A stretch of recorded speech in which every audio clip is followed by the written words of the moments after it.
மூக்குத்தி பூ மேலே காத்து உட்கார்ந்து பேசுதம்மா. அது உட்கார்ந்து பேசையிலே தேனு உள்ளூர ஊறுதம்மா.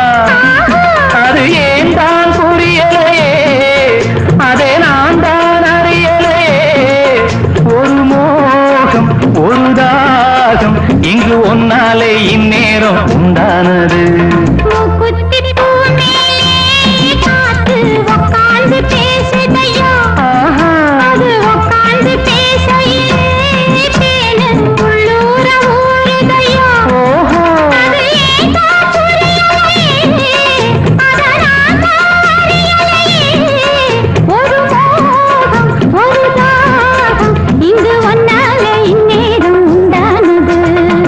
குத்தி பூ மேலே காத்து உட்கார்ந்து பேசுதம்மா.